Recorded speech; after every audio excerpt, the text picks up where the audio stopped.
It's time for Pure Performance.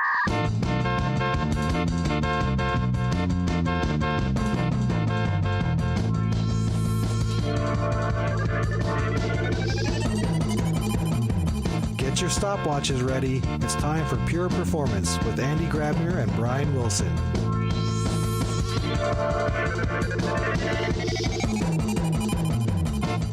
Hello, everybody, and welcome to another fun and exciting episode of Pure Performance. My name is Brian Wilson, and as always, we have Andy Grabner. Hello, Andy.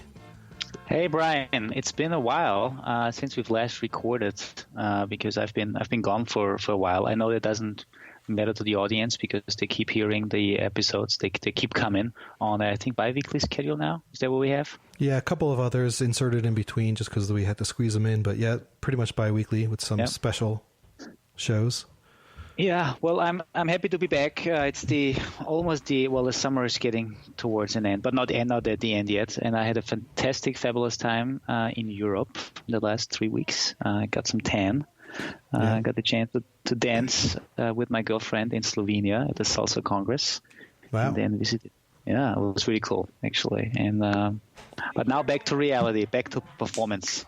I got to spend some time in lovely New Jersey, humid, hot New Jersey, visiting friends and family. So I'm nice and refreshed as well. But before we continue, I do need to give a shout out to one of our listeners, Ted. He's my wife's cousin's fiance, and due to some sad circumstances of her cousin's father dying, her uncle dying, they were together. And Ted listens to us a lot. And one night at the bar after the repass, Megan sent me a video of Ted doing a impersonation of our intro. Right off the cuff. I was like pretty impressed, but I was also embarrassed for myself. So, hi, Ted. And thanks for being a loyal listener. Awesome. So we have a special guest today. Do you want to? We do. You have a history with him, so why don't you go ahead and introduce him? Yeah, the thing is, I remember the last time. Actually, we had it on air already on one of my performance cafe. It's Adam Auerbach. Even though I think Adam, when we asked you earlier, and I know you're on the line already, but when we asked you earlier how to pronounce your name, you said Auerbach. And I think me with my German background, I would say Auerbach, because at least that's how I would say. So I call you Adam Auerbach. Oh, I just call you Adam.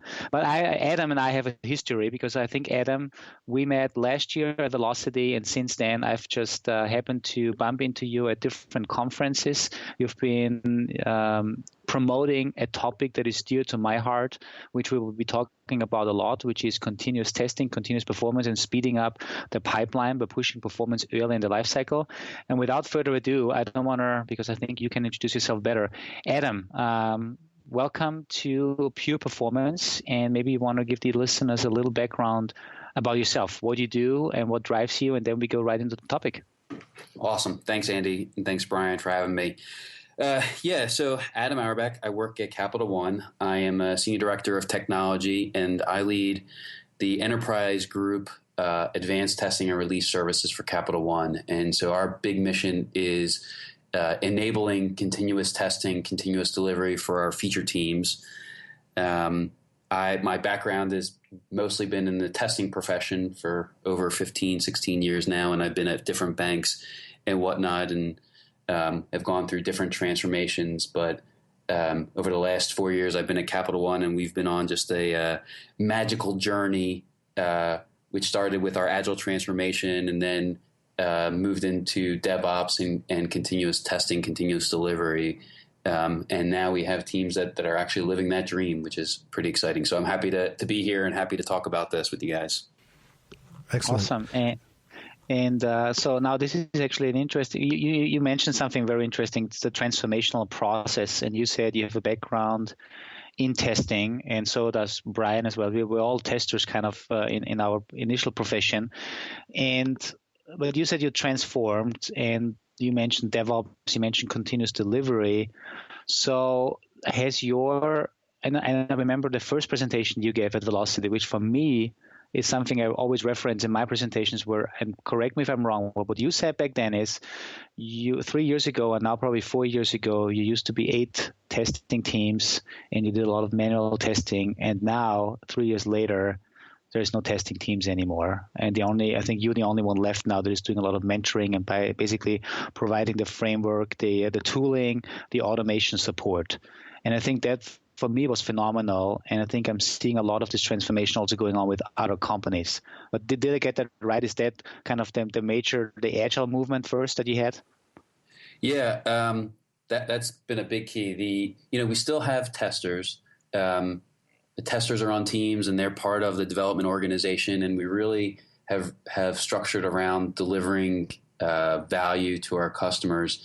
And so the testers are on the teams, and my team is really focused around enablers. So originally, enterprise groups were doing performance testing or doing test automation or even testing work on behalf of a line.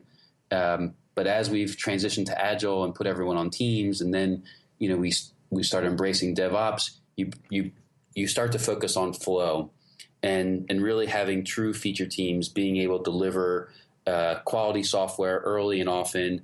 And in order to do that, you really have to enable them to be able to do everything. And so from an enterprise perspective, it's really been around getting out of being a service-based organization and being product-based, helping people have something that they can use to get their data that they need, or something that they can use to do performance testing, or something that they can use to help with their test automation, and give them those tools and resources so that they can do that themselves.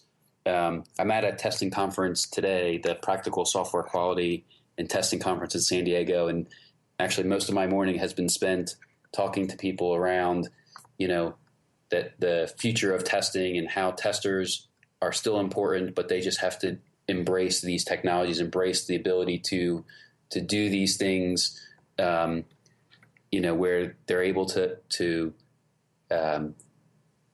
automate the validations in real time, giving developers fast feedback, and that's how you continue to have this career in testing. And so that's been part of the transformation that myself and my team have been on, and now trying to spread that word to others so that they can, get left behind, in essence, through what's happening.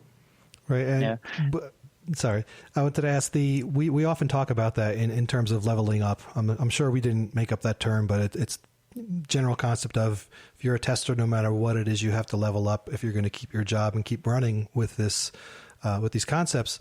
How difficult, either for you or do you think in general, is that process? And do you see a lot of people not making it through it, or, in the environments you've been around, or have you seen kind of more of, as long as the people are willing to put some skin in the game, they can level up and get into these positions and maintain them as well? Yeah, so it definitely takes some work, and I will tell you, when we first started this journey, we had some good debates about this. Part of the conversation was, before you used to build frameworks to dumb it down, to obfuscate that layer, so a manual tester could do all these things, but now what we're trying to do is get them the technical skills so that they know how to create jobs in Jenkins, or they know how to create a Docker container to do their automation, or they know how to use the open source tools. And that was a big leap that we took. And it does, not everyone's going to be able to make that transition. It is not easy. It does take work. Capital One made a large investment. We have a software engineering college where we've built courses to help people get them some programming skills or skills with the different cloud technologies, or whatever the case may be. We have technical coaches that are there. We've done pair programming to partner people together. But then we've also given people alternatives. So if you don't want to go down the technical route, or it's just not your thing, the subject matter expertise that you have is still valuable. And so we have had people move into product owner roles or scrum master roles or other non-technical roles. I would say majority of people are able to do it. It just does take some work. And that's what there is an investment that the company needs to make to help people go through it. And that's not just an investment in the resources, but also in the time, right? Because people need to have time to take the classes or spend time just putting the technology at play and learning on the job. And, you can't, you got to give them some leeway when it comes time from velocity perspective. That's one thing that I've heard from people say, well, we have these deadline. And so how do I have time to learn this if I have this deliverable? And that is something that management has to be able to accept. And Capital One has done a really good job of giving them the resources, but also giving them the space to pick it up. And we have seen majority of our people are able to do it. That's all. So that's interesting. So it's a top-down commitment, and also I think it makes Capital One as an employer much more interesting for employees, because we all know it is hard to find the people with the right skills. But you basically said, well, we're giving people the chance to actually move into that field. We invest the time and the money because eventually it will pay off, because we all know how hard it is to get people, right? And so you actually took the at least one of the routes to say, we are going to invest in the people within our company and level them up to where they need to be. And that's paying off. Yeah. The people who have been with the company for some time have some really great subject matter expertise. They have the battle scars of what we went through when we were a smaller company and through the different acquisitions and where we are today. And those battle scars have a lot of value and great perspective. And so you definitely don't want to throw that all away. Definitely It's good to bring on new talent and new perspective. But at the same time, we have a very large technology group. And so you don't want to lose good people. And so, Capital One's definitely investing in new technologies, new skills, and keeping people relevant as we continue to push forward. So you might be able to say that Capital One asked their employees what's in their wallet? Definitely. Hey, so you talked about feature teams, and that basically you migrated, or you moved from service-oriented testing teams to feature teams. That means the feature teams itself have the quote-unquote testing quality role within the team. So does this mean you have fixed assigned quality engineers in every feature team, or are you still moving around a little bit, or are they just part of these feature teams? So teams are fixed. So when we put a team together, that team is usually together for at least 3 months or 6 sprints. But the people typically, when we go through when we go through planning sessions, like those teams are pretty much set. That's a core agile construct, right? That the team doesn't have too much variance. And then who does the testing on the team? I think that's where, that becomes a little bit more nebulous, right? When we originally started the Agile transformation, sure, you had like 1 or 2 testers on the team and they did all the testing. But now as you get into continuous testing and continuous delivery, everybody plays a role. A story is not done unless you have automated tests that are running and passing. And that's not just like one person's job that becomes the team or the people that own that story. And so that's, who you would say is the quality, the whole team owns quality. Yeah. And I think I remember one of the quotes that, I got a lot of good and strange comments, but one of your quotes last year at Velocity was, and I have it on my slides, and it says, we don't log bugs, we fix them. And basically that's just the mentality of an agile team and the benefit of an agile team. What you just said, a story is not done until the whole team says this is done, and therefore there's no need at a later stage to find and log a bug, because of course in the theoretical world, everything that exits the team, the feature team at the end of the sprint, if the story is complete, has a right quality, right? Exactly. Part of everything that we're doing is around being able to deliver something into production. And so there is nothing after the fact, right? Where it's being coded and tested so that it can ship today. That's the goal. And if there's a defect, you need to fix it. Otherwise, it doesn't ship. Or if it's not something that's worth fixing, then it's not a defect. It becomes a story in the backlog for a later point, and it's an enhancement. And that definitely is. That might be the first thing that we tackled when we started our transformation. But it's a big deal in the sense that, do things now in the moment. Anything, performance issues, security issues, regression issues, everything that we're doing today is about, shifting all of that left and bringing it right now so that you get those insights, because we know that a developer that is, checks in their code and then moves on to something else, to go back and have to fix something, a day, a week, 2 weeks later, most likely they've already forgotten what they did, how they did it, and they're going to break something else. And so that's why the shift left is really so overarching and applies to so many things, but we really want to get them focused on doing things right now. And defects are just you're not communicating. There's so many things wrong with defects. Probably could go on a whole show just about why logging defects is bad.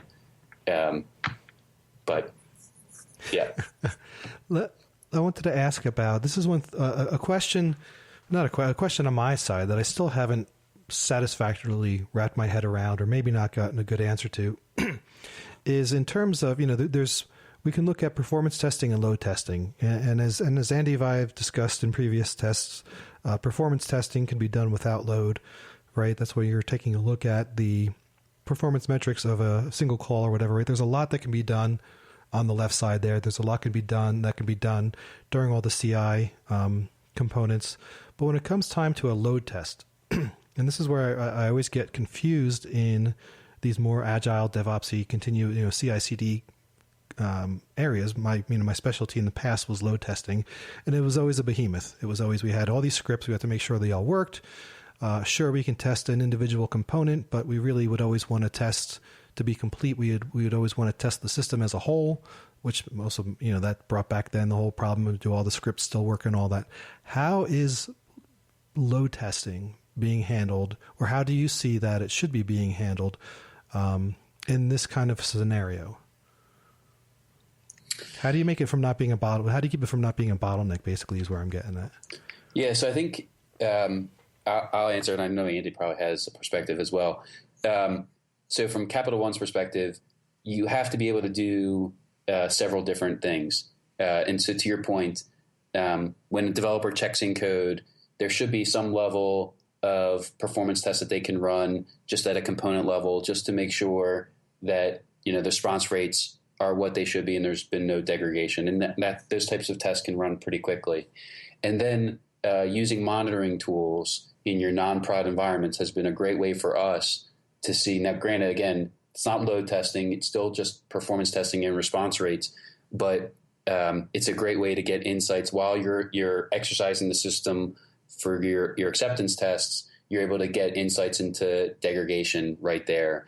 And then lastly, you do need to do some level of load testing. But what we've started doing is taking advantage of the cloud tools.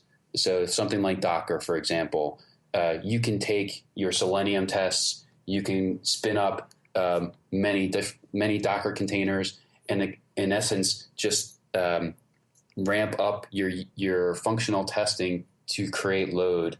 And you can do that multi-threaded, so you don't need that many servers to be able to have 1,000 or so browsers or whatnot to be able to generate that load. And so you're able to still do it parallelized in a parallel execution and get that information in real time. So for us, that's been the way that we've been doing. We basically just have broken things down, getting component level information, using the monitoring tools, and then being able to use, things like containers to be able to take advantage of the tests we already have to be able to then generate additional load. All right, so it's cool. So it's basically you're just repurposing the scripts, or not even repurposing, just reusing the scripts that you already have for all your other testing or most of your other testing, and pushing it out at scale to generate load. Exactly. I mean, there'll be times when maybe we'll do something one-off and use a different tool set and dedicated performance testers for something. But yeah, I mean, at the end of the day, the people on the team know the scripts that they've created. And so why make them learn something else or create something additional that then takes, more work to support, when you can take the tests that they've already written and just scale them up, and you get a nice, good end-to-end view of performance under load. Right. Yeah. So one thing that I love this, and I think one thing that you said is basically what it is all about is identifying regressions, and regressions are not only there. It's not only red and green from a functional perspective, but also performance issues can easily, or not easily, but some of them can be identified even in the earlier stage where you just run a functional test by looking at the right metrics. It's a theme that I've been promoting and we've been promoting for a while. I call it metrics-driven CI/CD, where I basically look at key architectural performance and scalability metrics while executing something like a unit test, a component test, a functional test. Because if I'm a developer and I make a code change, in that code change now means my local JMeter test that is testing 5 API calls is now sending 20% more bytes over the wire, or it is making 5% more database calls. Yes, it's functionally still correct, but if I do the math, I know this is going to become a problem later on because it just needs more resources, or I'm just inefficient in the way I'm letting my components talk with each other, and that will become a scalability and performance issue. And it seems that you are doing the same thing, right? You're allowing your developers, you're asking your developers, you're demanding your feature teams that they do a lot of these tests early on, identify regressions early on, so you can find a lot of problems much earlier without pushing these code changes into later stages of the pipeline, where executing your longer running tests would find the same problems, but they would just take longer. And so you're optimizing your pipeline flow. Yeah, I think it's so critical. And I think that's the realization that many people don't have. You think of some of these tools and you think just production, and by using them in non-prod, you get these insights. And then you can, create baselines, fail your build, stop your pipeline, and really react. And it gets the team more comfortable with the tools, how to bake some of this stuff in. And, then when you ask them to do something in production, they already have that familiarity. It's, they can already start to write alerts in production. It's just, it's been really eye-opening and has had a lot of value. And even when you do find something late, it used to take us a while, days, if not weeks, to find root cause of a performance issue. And now, that time is cut down drastically because of those types of tools. Mm-hmm. And to your development teams, your feature teams, I think you just said it, but just to confirm, your feature teams also define what the monitoring strategy should be for production, like how they can monitor the technical performance and scalability behavior of their features? I'm sorry, say that again. Are you asking? I said, do the feature teams, are they also responsible for not only the testing but also defining the monitoring strategy? Like, means what needs to be monitored later on in production, so for them to close the feedback loop to see how their feature is actually really behaving in production, because the feature might behave a little different in production than in what they've tested. So are the developers and the feature teams also building in the monitoring or defining the monitoring, the dashboards, the metrics and all that stuff? Absolutely. Yeah. I mean, especially those are the same developers that have the pagers. So when something's not working, they're the ones being called, and so they absolutely have that accountability. How do developers love that if they have to be on call? They don't like it at all. And we've had some teams that want to hire somebody to be a dedicated on-call person. So there is a lot of effort spent on making sure it's right up front. I mean, I know Gene Kim has talked about it many times, right? But the first time a developer is woken up at 2 a.m. because there's a performance issue in production, that's a great reminder when they're building something the next time to make sure that it's working all around. So, I mean, it definitely is really powerful because no one wants that call. Yeah, hiring somebody sounds like a cop-out. Exactly. Well, I mean, it's just going backwards. Yeah. Yeah. Wow, that's pretty. And so can you tell me how many feature teams do you have that work in parallel, and how often do these guys deploy into production? How long does it take for like if a code change to actually go all the way through? I know it's like kind of three questions now. So, but kind of I would be interested in seeing how your development team actually looks like. How often do you deploy? What's the throughput of your pipeline? It would be interesting to know. Yeah. So we have multiple lines of business. So just in general, we follow the Scaled Agile Framework, or SAFe, and our teams are aligned to trains. So, typically in SAFe, they talk about 10 to 12 feature teams working on a train, and that's very common to what you would see at Capital One. I'm sure it changes where you go, but that's the general rule of thumb, and they're all working in parallel. We try to practice where everyone is committing back to main or master and not having prolonged feature branches. And so in order to do that, you have to have some of these best practices that we're talking about. But yeah, I mean, code right now, we have teams that are delivering multiple times a day through this process. And that's, it's these best practices. It's also taking advantage of blue-green environments, feature toggles. There's other enablers that make that a reality. But, I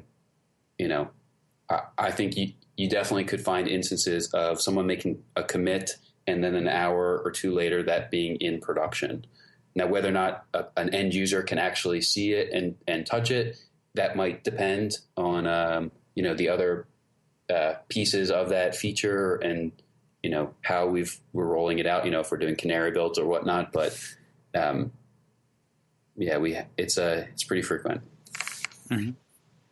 And who defines your performance criteria? So who defines what is acceptable performance under which load, and is this the feature team itself, or is there a quote unquote business person that says, well, we are working on this feature and therefore we're expecting X amount of users and it has to be that fast? Or how does this work? How do you define the performance criteria and the SLAs? Yeah, so we practice acceptance test-driven development, and one of the big things with ATDD is around that three amigos, and where the business is a business person with a developer and tester sitting down, going through user scenarios to which we then develop and test against. And so the same thing from a non-functional perspective. So the business is there to provide that input around what the expected user load is going to be. And then we're able to work with the developers to figure out what the TPS or the transactions per second is going to be, and then build it from there. There's sometimes where we'll do maybe some exploratory stuff, looking at response, looking at where degradation is, but the business is involved in helping us define those NFRs. Mm-hmm.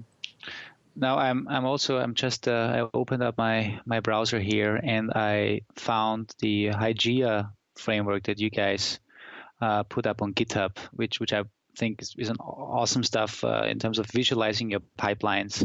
And I know you've been promoting this at the different conferences, and you're encouraging people to integrate with it. And I think, I want to get in touch with you and with Topopal, right? With getting a Dynatrace integration as well, so that we can feed into your dashboard, saying whether a particular build phase or a particular code change in a particular phase is good or not. Do you wanna tell us a little bit about Hygea and how you use it, why you built it, and also what your plans are? And I think, Brian, we should probably put up a link on the podcast recording in case people don't know how to spell it based on my poor pronunciation. I'll put up a link to the GitHub and also a direct link to the video on YouTube. I watched that today. It was a great overview. Was that you recording? I don't think that was you recording the audio. Was that on the YouTube video? No. Okay. Yeah, I didn't think so. I don't think so. So Hygea came out of a couple years ago. We made this executive decision that we wanted that in order to compete going forward, that our competitors weren't going to be big banks, that our competitors were going to be these other fintech companies, and Google and Apple and whomever. And so in order to be able to play with them, we need to be known as an engineering technology company. And open source is a key driver in that. It being able to move fast and being able to adopt quickly, as well as when you bring in top talent, there's an expectation that they want to be able to use and contribute to open source. So as a way to kind of eat our own dog food in this journey, we said, well, hey, as we're building out our pipelines, the teams need some type of dashboard to be able to see what's happening, where are they at from an intent perspective, where are they at with their builds and commits, what's the health of their pipeline, what's the quality overall. And so that's how we came up with the idea to build Hygea, and then use that as a way to cut our teeth on contributing what is needed from our perspective and a compliance perspective to be able to contribute back to open source, get our name out there, and have other people help us. And so it's really been it was named Open Source Rookie of the Year last year. We have a lot of big companies that are using it and contributing to it. And for us, it's been a big tool to help provide teams visibility into their pipelines. And now the latest thing that we just rolled out is this product view. So many products are a combination of multiple pipelines. So you might have a pipeline from a UI perspective, from the different APIs and other back-end systems that you're using. And so in order to get like a good picture of flow, we have this product view. And basically what that tells you is for each one of your pipelines, where are the commits and what stage are they at? So how many commits are waiting for a build? How many commits are waiting for a deploy? How many commits are waiting to be tested? How many are waited for performance? And then thus what is your overall time to market from a commit all the way through to production? And so that's been able to help us get really crisp on where we have bottlenecks. One of the slides that we showed at Velocity this year was just that when we first started rolling this dashboard out, the fact that a commit might sit in all these other stages for a couple minutes or maybe an hour at most, but then when it gets to performance, it might sit there for days. And so really, gives you a good indicator of, we have a problem. We have, performance right now is still happening way too late and it's happening too long. And so that was a real good reinforcement that we needed to lean in more to that space. But you wouldn't have had that. We knew that was somewhat the case, but this visualization just gives you a good sense of where things are at. And frankly, like what if something stopped, what impact does it have on other things? Yeah, I'm just looking, I think, at the screenshot that you showed of Velocity. It's also on the GitHub page where it says it's about 10 days from commit to production for the first project or the first product that is on there. And it's just phenomenal because it shows you a heat map on where on your production line you have your bottlenecks, and obviously there's multiple options you can deal with the bottlenecks. One thing you said earlier for performance testing, now with new cloud technologies you can parallelize a lot of work, but on the other side is if you shift left some of this and break it down into smaller units that can be run earlier and faster and basically stop bad builds earlier before they clog the pipeline later at heavier weight stages, then this is much more efficient, right? Because if I'm looking at this dashboard now and it says, I'm not sure how many builds are in here, but on average, a test runs 65 minutes in perf, and you have like 10, 15 builds in there. So if you can achieve the same level of performance testing with a test that only runs a minute or two, I mean, not the same level, but you can identify a lot of these problems earlier, and it only runs like 5 minutes, then you are shaving off 60 minutes all of a sudden, and you get faster feedback to engineers, and they don't have to, as you said earlier, it's the biggest pain if as an engineer you're in the middle of implementing a cool new feature and then you get a notification that the stuff you committed 10 days ago is now a big blocker. And that's just like not help. This is just the thing. The feedback loops, we need to tighten them up. And I think what you guys are doing is just phenomenal. Yeah, Gene Kim, Jez Humble, and Nicole Forsgren, they help run and execute the Puppet Lab survey every year, and people talk about metrics all the time, but that lead time or time to market is really like one of the biggest indicators of how well you're doing.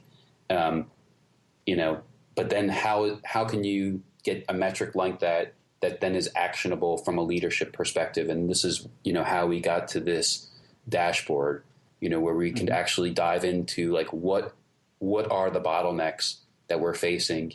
It's not just one pipeline, it's across them, but being able to see that, visualize, and be able to then you could actually click into it to see, specifically what that commit is for and what might be getting held up. But it definitely was very eye-opening for us.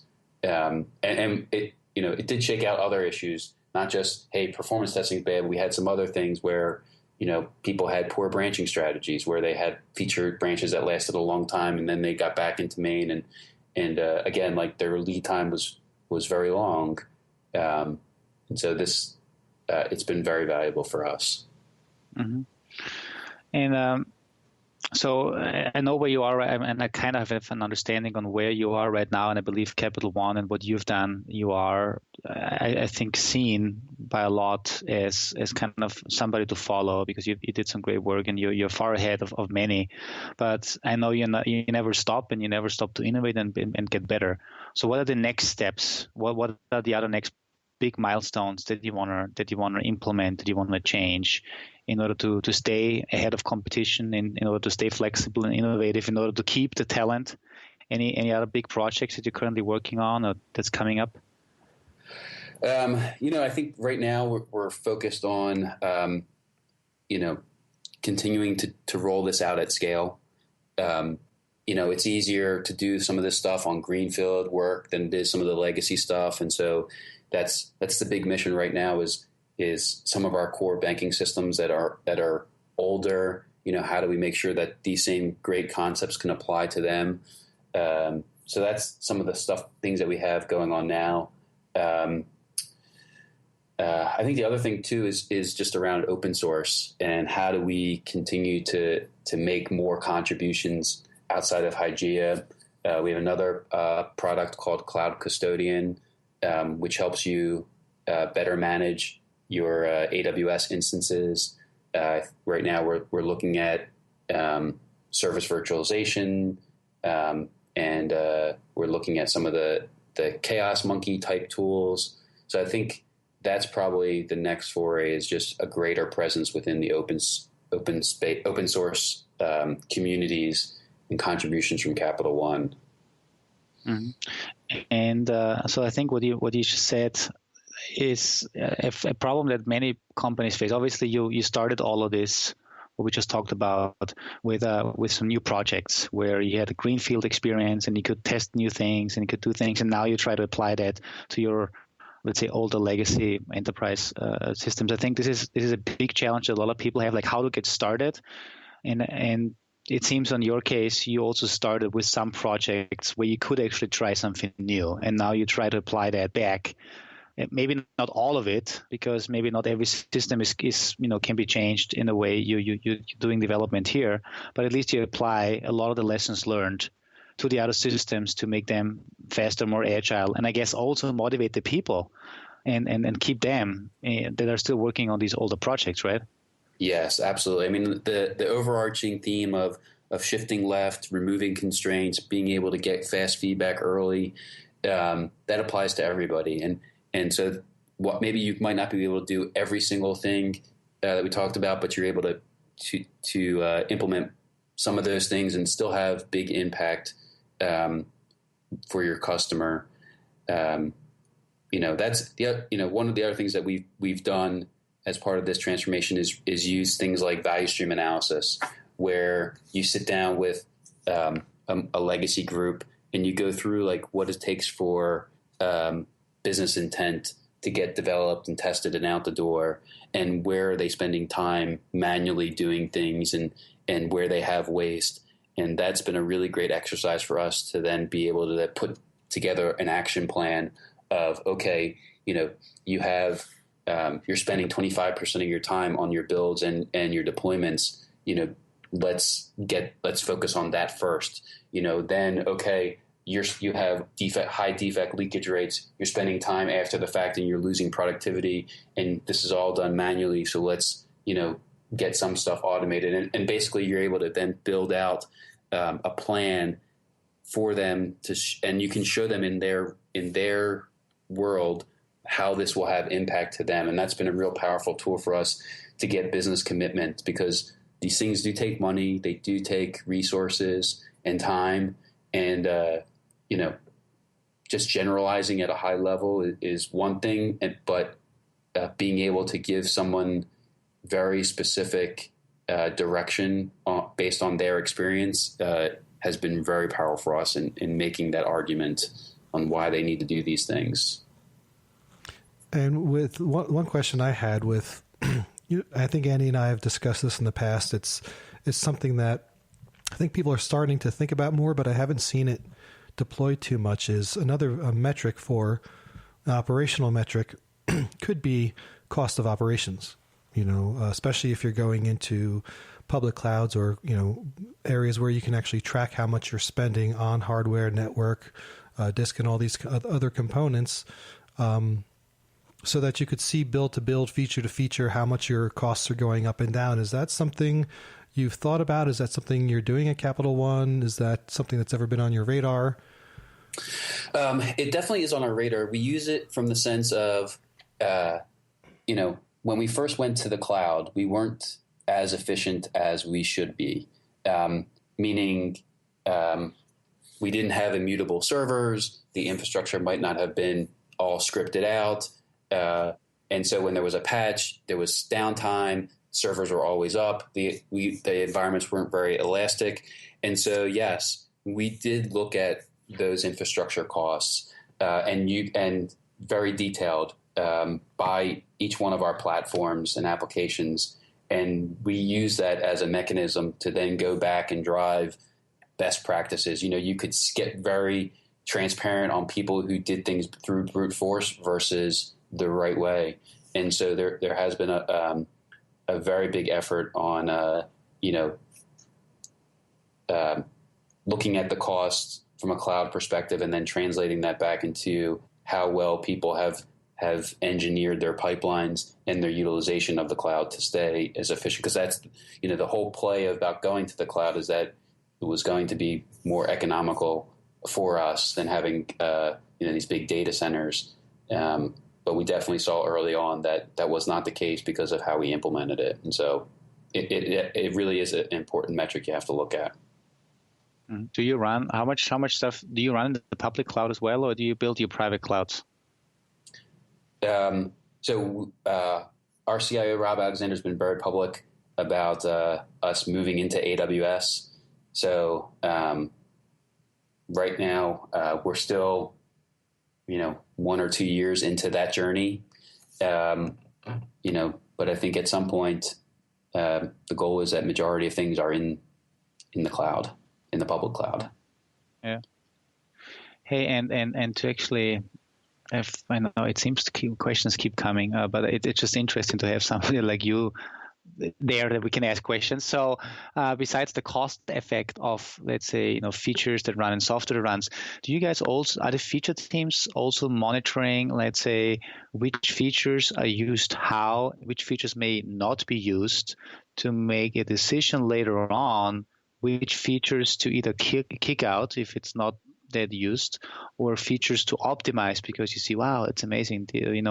People keep using that feature versus the other feature, but in order to make it more efficient, or it makes more sense now to optimize it to keep down the operational costs. So do you have something built in where you keep monitoring a feature set and then to use that as a prioritization vehicle for upcoming sprints? So definitely on our customer facing sites and apps, the business absolutely has that information, and they're using it from a product owner, product management perspective and prioritization. I'll tell you that we're using it, we're experimenting with it in some other aspects around team performance and trying to get teams more familiar with those metrics, one of the things that we've been talking about is like, how do you demonstrate a high performing team? How does a high performing team? And so what we talk about is, a high performing team is delivering value to their customer early and often. And then you get into, well, what is value? And so having some of those types of metrics really has given us some insight. And again, like these are experiments. It's not necessarily widespread just yet, but like we've used it internally on some of our test data management tools. So we built a homegrown application called OneSource, which gives feature teams the ability to get their own data in real time, on demand, as part of their pipelines. And so for this tool, we've implemented monitoring tools so that we can see how people are using it, what features they're using, where they might have, fallout rates or abandonment, and then focus the next features that we're building on those areas. And that's we're seeing some really positive results with that. And so hopefully that will grow more. Cool. Yeah. Nice. Well, I guess we could probably go on for a while because I have a list of questions that are still up, but I know we also have to make sure we stay within our time constraints, Brian, because otherwise we keep going. Adam, I want to say thank you so much for trying and doing the same thing that we try to do, is spreading the word about that we just need to build better software and release it more often. And in order to do that, we need to shift left quality checks. And I think that's just awesome. Hopefully, you also find our podcast useful to spread the word. And we too keep educating the people also at the speaking engagements that we have. I'm really looking forward to also contribute to Hygea. I think it's just an amazing project that you do, and actually giving back to the community. But obviously, there's also a benefit for you, for everybody that opens up to open source and that contributes and puts projects out there. So I think it's just a win-win situation. And it's awesome to see that a company like Capital One says our main competition is not the big banks, but it's the Google and all the other companies, because we are a technology company, even though our main business is dealing with money. But I think that's just a wake-up call from a lot of companies out there that need to transform and think differently about how they go about their business, because we know it's we are a software-driven world, and that's true for every business out there. Yeah, cool I also think it's really cool that Capital One gave everybody a chance to level up. That's kind of the scariest thing in the testing field is, as all this stuff changes, what's going to happen to me, right? And I think it's really awesome the way they tackled it. There's always going to be, unfortunately, some people who aren't up for the challenge, but for anyone listening or who likes to follow this stuff, they're most likely up for the challenge. And I think it's really great that they gave them that opportunity to do it, because I'm sure it's a lot more fun than running through tests from top to bottom and putting checks in boxes or whatever the old model was. Yeah.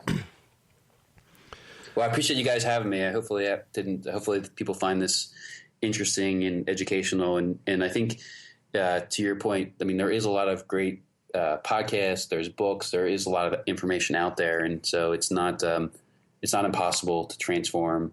It's just a matter of participating and doing it. Yeah. So, any appearances coming up for you folk? So I'm speaking at Star West in Anaheim in October, and then in November I'm speaking at the DevOps East in Orlando. Andy? Well, I think when we did a little rehearsal, actually, I was smiling, and because we will see each other at these two conferences. So I think the stalking continues, but please don't see it that way. And Adam, as I said earlier, when we were off the mic, I will definitely make sure we get a couple glasses of beer or wine or whatever your preference is in beverage to make sure we show the appreciation that you are on this podcast. Additionally to the stuff that I mentioned, I'm going to be at Java One, which is going to be just a couple of days after this airs in San Francisco. And I also have QCon in San Francisco and CMG Both of them are in November. So looking forward to that. Hopefully, if some listeners are out there at these conferences, ping me. You can also ping me on Twitter at GrabnerAndy. And I think, Adam, you also have a pretty cool Twitter handle, don't you? Yes, I am Bugman31. So please follow me, tweet me. I am ask me questions. I am Emperor Wilson on Twitter. I actually have a performance coming up, an appearance for the first time, Andy. My old band is getting back together for a reunion show. So November 5th in Jersey City at Monty Hall, in the performance space at WFMU, will be opening for one of our influences from the 60s, the Silver Apples. If you're in Jersey City, American Watercolor Movement's the name of the band.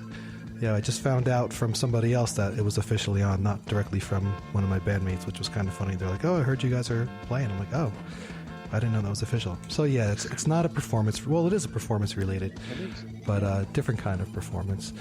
You can also tweet if you want to tweet anything about the podcast. Do it #PurePerformance@Dynatrace, or you can also email us at pureperformance@dynatrace.com. We'd love to hear from you. Anybody who wants to come on, be a guest, please don't hesitate. We love having guests, and we love hearing stories from everybody. So participate, be part of us, be one of us. Awesome. Join us. Adam, thank you so much for taking the time today. Enjoy the rest of your time up in warm California. Awesome. Thanks, guys. I appreciate it. All right. Goodbye, everybody. Soon. Thank you. Bye.